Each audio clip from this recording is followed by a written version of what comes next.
Hello friends, today we are going to discuss some complications regarding this RH incompatibility, that is RH isoimmunization in mother and the fetus.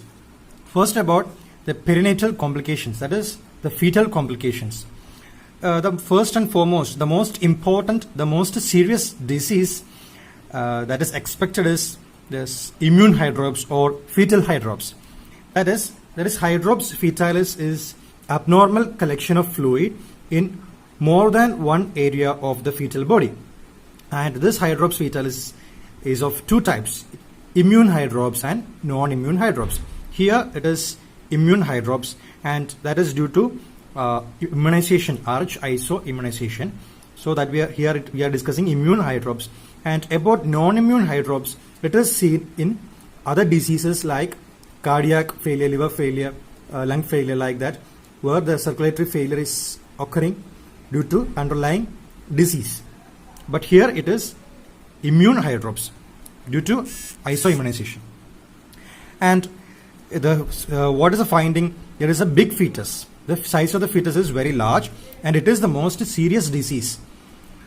And what is the underlying cause? There is hemolysis that is occurring, that we all know. That is, in isoimmunization, the antibodies against the RH negative fetal blood is being prepared, is being produced in mother's body. So there occurs the hemolysis of the fetal RBCs.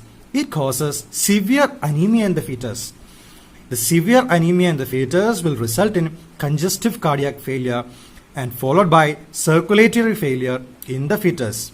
And this circulatory failure causes generalized edema in the fetus, and with the resulting in scalp edema, ascites, and effusion, that is pleural and pericardial effusions, and like that there are abnormal collection of fluid in many parts of the fetal body. And these are called the cardinal signs of this fetal hydrops: scalp edema, ascites, pleural effusion, and pericardial effusion. And due to all this accumulation of fluid, the child acquires a particular position within the uterus, and it is similar to the Buddha position. This Buddha position is seen in USG. It is a USG finding, and in the USG specifically we can see a halo around the head due to fluid, that is edema. If it is, this is the head, then due to fluid accumulation, a halo-like opacity is seen.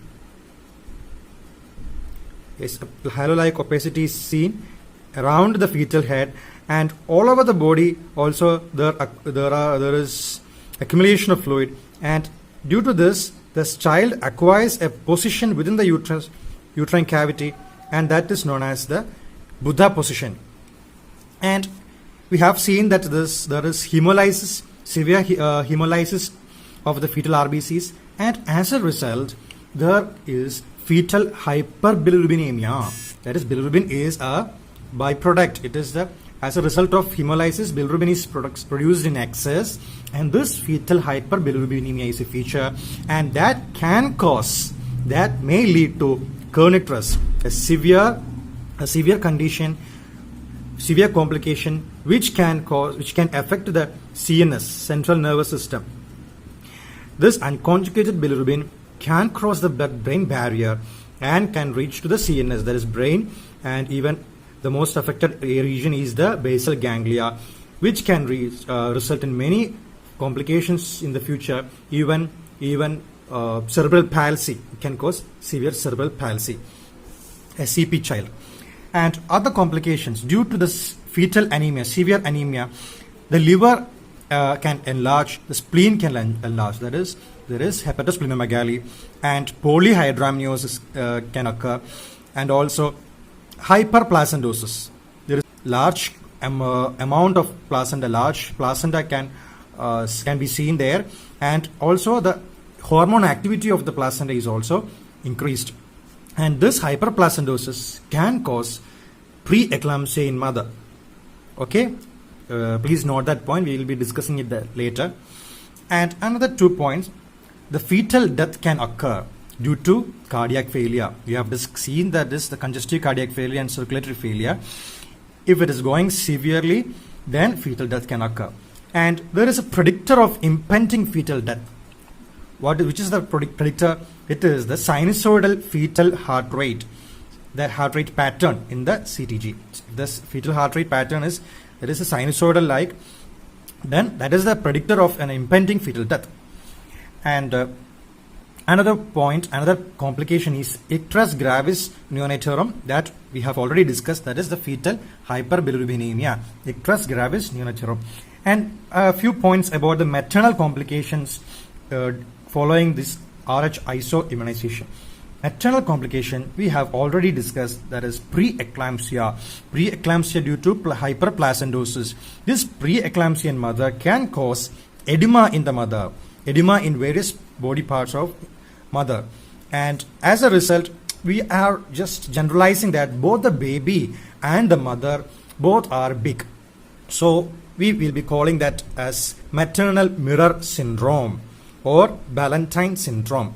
Maternal mirror syndrome. It's mirror like because the child, the disease in the child is reflected in the mother also. So both the child as well as the mother becomes big, they become larger. So that is a maternal mirror syndrome is a complication.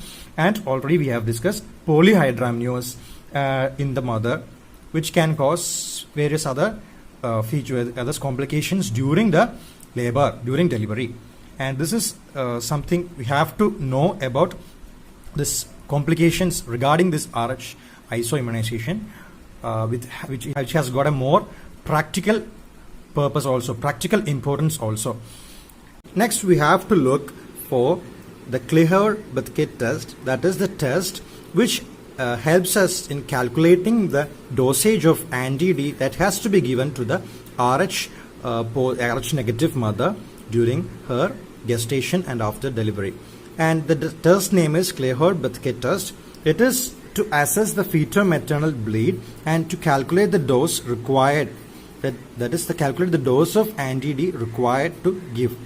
And what are the steps is that the maternal blood is subjected to an acid solution, that is citrate phosphate buffer is being used, and in the acid solution we are able to separate the fetal RBCs with that of the maternal RBCs. The fetal RBCs in the acid solution appears to be more bright red, more reddish, whereas the maternal RBCs becomes lighter, or they becomes ghost cells.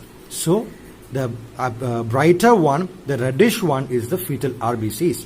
So there we are able to identify the fetal RBCs from the maternal RBCs, and the number of our fetal RBCs are being counted in 50 low power fields. In 50 low power fields we are counting the number of fetal RBCs, and if there are 80 fetal RBCs in 50 low power fields, then it corresponds to 4 milliliter mix of, that is the feto-maternal bleed. We are assuming 4 milliliter mix of fetus blood with that of the mother if there are 80 fetal RBCs in 50 low power field. So what is the dosage for 4 milliliter mix? We need 100 microgram of anti-D to neutralize it. From this equation we are able to calculate the total dosage of the anti-D that has to be given with respect to the milliliter of the mix from the number of RBCs, fetal RBCs that we are counting in the 50 low power field.